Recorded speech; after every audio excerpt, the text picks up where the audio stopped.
Boa noite a todas e a todos. Queria começar por vos saudar e por dar nota mais ou menos do que ainda falta e do que vai acontecer. Eu farei uma apresentação em 3 pontos, um específico sobre a habitação, outro sobre matérias de trabalho e um último sobre como nós podemos chegar ao investimento público que tanta falta faz. E depois o Ricardo Paes Mamed, economista, que teve a amabilidade de hoje estar aqui connosco, terá também essa amabilidade alargada, estendida, ao pronunciar-se sobre estas matérias, ele que é um especialista em desenvolvimento económico e em política industrial. E por isso, indo agora já direto para este tema fundamental. A habitação é um direito, já dizia o Sérgio Godinho, estava lá no centro da sua música, porque é algo que todos nós precisamos. Mas é também, porque os direitos também podem ser, instrumento de política económica. E nós vemos que tem uma vertente ideológica brutal, como todos os direitos também, muitas das vezes têm.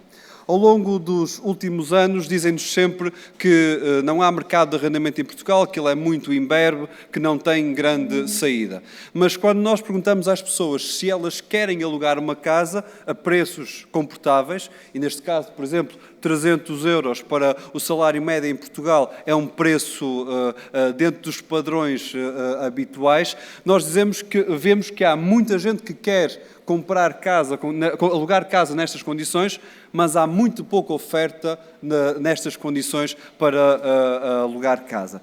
O que significa, na prática, que há, na verdade, um desfazamento. Não é entre a vontade das pessoas e a ideia do arrendamento, o que há é um desfazamento entre aquilo que o mercado tem para lhes oferecer e a necessidade que elas têm, isto é, pedem muito mais dinheiro do que o que as pessoas têm para poder pagar.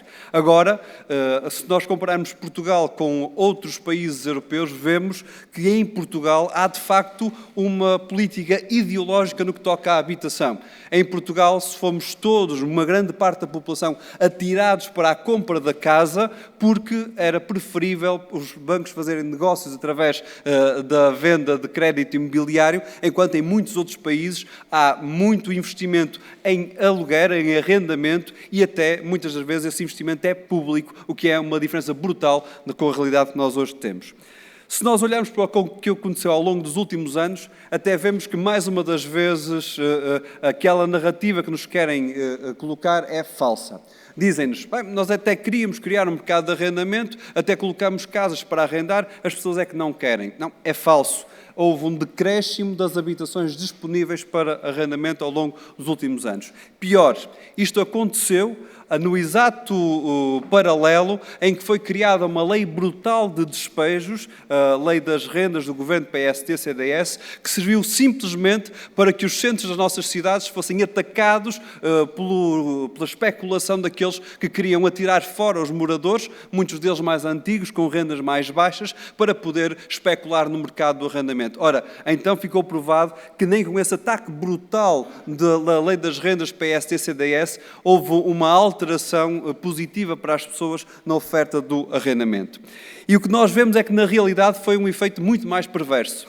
Para além de termos tido menos casas disponíveis para as pessoas poderem arrendar, tivemos uma brutalidade no que toca aos despejos. A tal lei das rendas, ou lei dos despejos, como ficou conhecida, ela criou também online o balcão do arrendamento. Mais um eufemismo, mais uma aldrabice. É o balcão dos despejos. E se nós virmos o que é que lá tem acontecido, reparamos que houve um aumento brutal em 2014 dos despejos e que a maioria das vezes isso aconteceu por atraso no pagamento da renda e, por isso, por dificuldades económicas no suprimento da renda. Ora, o que é que nós temos então? Temos, de facto, que há aqui uma visão ideológica sobre a habitação, uma visão ideológica sobre a propriedade e, como muitas das vezes a propriedade imobiliária não existe para cumprir a sua função social de dar habitação às pessoas, existe para o mercado, existe para a especulação.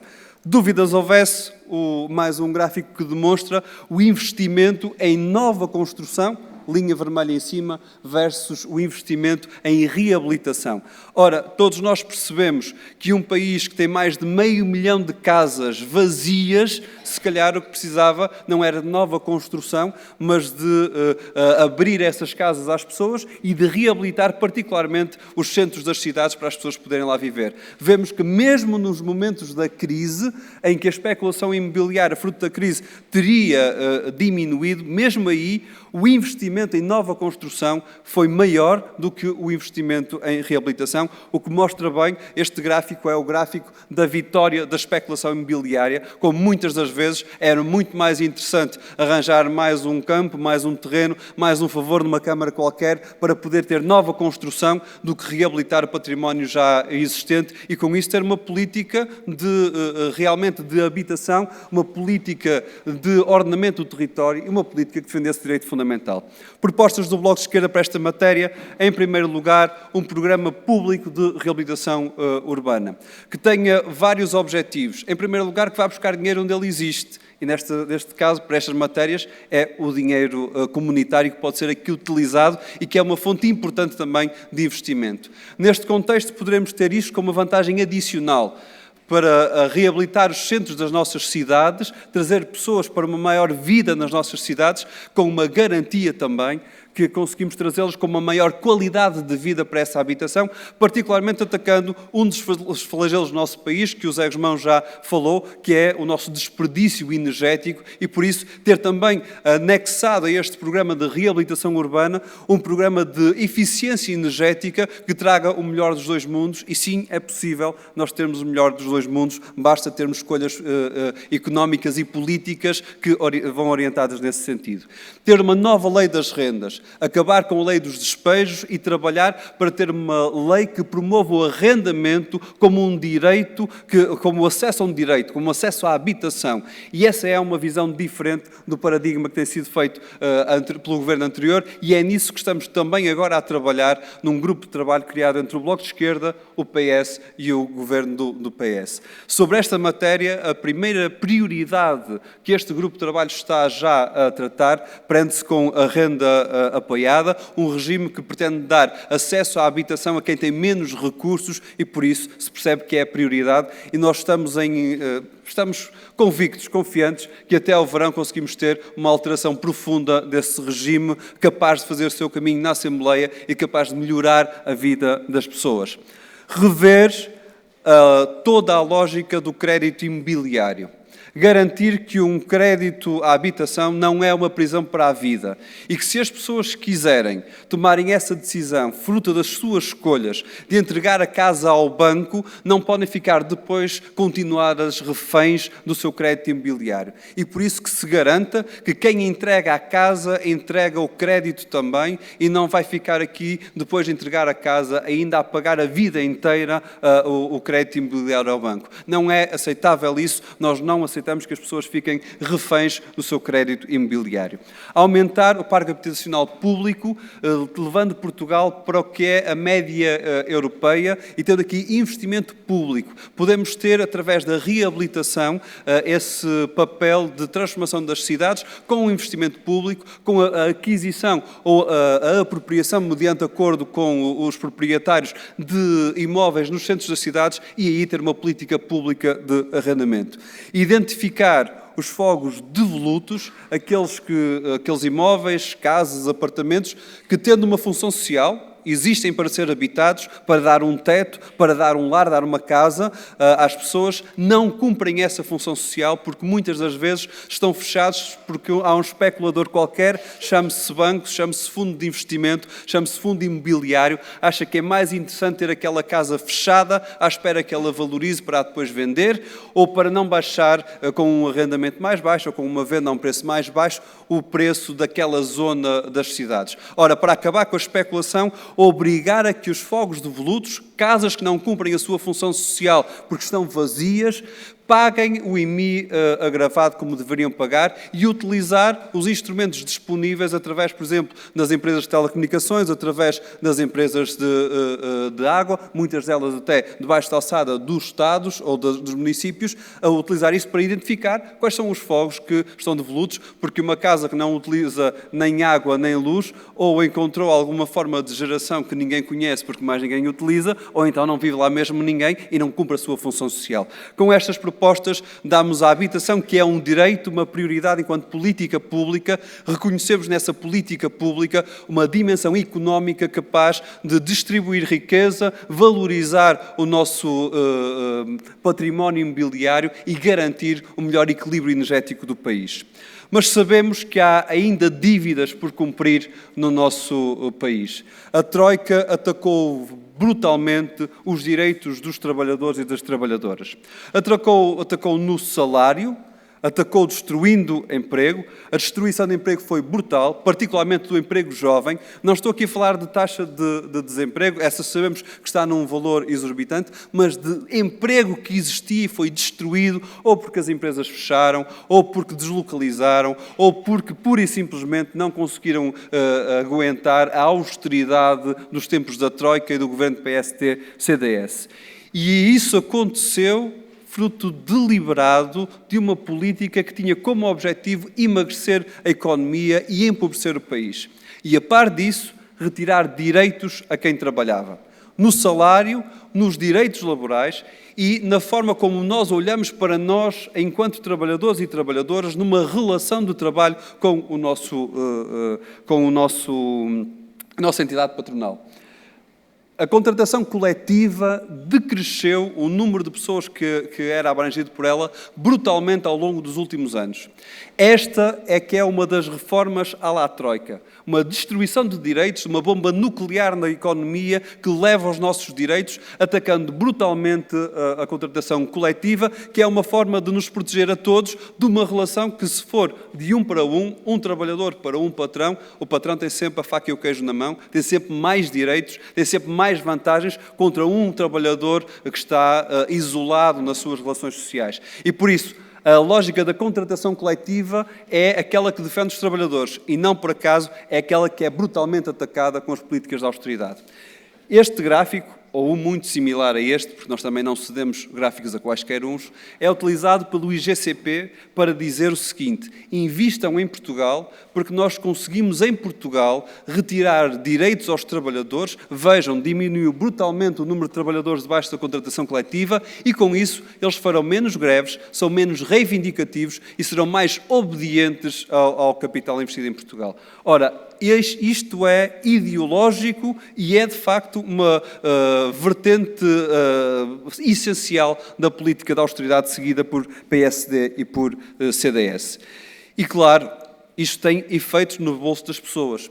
O peso do rendimento dos trabalhadores na riqueza nacional ao longo dos anos tem diminuído e, como nós vemos, diminuiu brutalmente ainda para os valores mínimos no período da Troika. Atacar salários, atacar direitos tem este resultado em que aquilo que é produzido no país cada vez menos fica na mão dos trabalhadores ou no bolso dos trabalhadores. E por isso as propostas que o Bloco de Esquerda traz para este debate são muito simples, porque na simplificação vemos essa transparência dos direitos, mas são essenciais para uma economia diferente e para uma relação social no trabalho também diferente. Combater a precariedade. Ela que se estendeu brutalmente no tempo da Troika, tem que ser também o nosso fator principal de ataque. Garantir que os trabalhadores têm direitos, que os seus direitos são reconhecidos na lei e que as vidas a prazo eternamente adiadas não são o futuro particularmente dos nossos mais jovens trabalhadores e trabalhadoras. Garantir que a contratação coletiva é alargada e aqui particularmente as chamadas portarias de extensão que garantem que em cada setor seja alargada a contratação coletiva, dando mais direitos aos trabalhadores, mesmo aqueles que não conseguiram, na sua empresa em particular, alcançar uma relação de forças que lhes desse mais direito. E, por isso, fazer com que todos possam beneficiar das vitórias coletivas de alguns e, com isso, reforçar os direitos, mas também a consciência dos trabalhadores e das trabalhadoras. Garantir que tiramos a troika da lei laboral e, por isso, dar aquilo que no passado já tivemos e que provava que eram direitos dos trabalhadores, 25 dias de férias, sem andarem com um paternalismo de dizendo que só merece quem nunca falta. Não, as pessoas sabem que têm as suas responsabilidades, mas sabem também que os 25 dias de férias é o direito que deveriam ter, que nunca lhes deveria ter sido negado, foi um avanço civilizacional, agora tem de ser reposto. 35 horas de semana como repercussão da evolução da produtividade no nosso país e das formas de produção modernas. Partilhar o trabalho para dar mais emprego às pessoas. Se nós hoje temos um país mais modernizado porque produz mais com menos recursos humanos, então devemos partilhar o trabalho, valorizar o salário e com isso garantir que há mais emprego para as pessoas. E por último, proteger os trabalhadores, garantindo que não é barato despedir, garantindo que não é fácil atirar os trabalhadores pela porta fora das empresas e garantir com isso também que os direitos que já foram alcançados e que agora foram destroicados possam ser repostos para os trabalhadores. Há necessidade de investimento? Há. Há necessidade de escolhas políticas diferentes? Há. Naquilo que apresentamos até agora, colocamos matérias de direitos, e por isso que não têm custos, como colocamos matérias de políticas económicas que têm custos. E por isso, como é que nós respondemos a esta matéria? Com um investimento público. E ele foi brutalmente atacado ao longo da vida da Troika. O investimento público caiu como nunca tínhamos visto no nosso país do período democrático. Mas aqueles que diziam que podiam cortar no investimento público sem ter repercussão na economia tiveram como resultado o maior empobrecimento alguma vez visto nos últimos 30 anos no nosso país, ao longo do período da Troika, e como nós vemos neste gráfico, porque quanto mais caía o investimento público, mais há uma relação direta com a recessão económica. E por isso prova-se a tese também contrária, é que é com o investimento público que nós conseguimos retirar o país numa situação económica débil. Com isto, nós o que é que poderemos fazer, o que é que devemos fazer? Dar consequência ao grupo de trabalho que neste momento o Bloco de Esquerda tem com o PS e com o Governo para tratar os problemas da dívida pública. Porque é na dívida pública que temos um dos problemas fundamentais que retira investimento público do país. E por isso, contrariar o colapso do investimento é urgente e precisamos de políticas para isso. Para isso, retirar o peso da dívida do nosso Orçamento de Estado é essencial, é essa a consequência que queremos dar ao grupo de trabalho que temos com o Governo, é por isso com esse empenho que estamos neste grupo de trabalho. Devolver os lucros que o Banco Central Europeu fez com a dívida pública portuguesa. Eles são nossos, não são do BCE, para poder ficar com eles. E esses lucros aplicados em Portugal são capazes, por exemplo, de dar dinheiro para nós investirmos na reabilitação urbana, para investirmos nos transportes, para termos uma outra política energética. Reestruturar a dívida, reestruturar a dívida, reestruturar a dívida.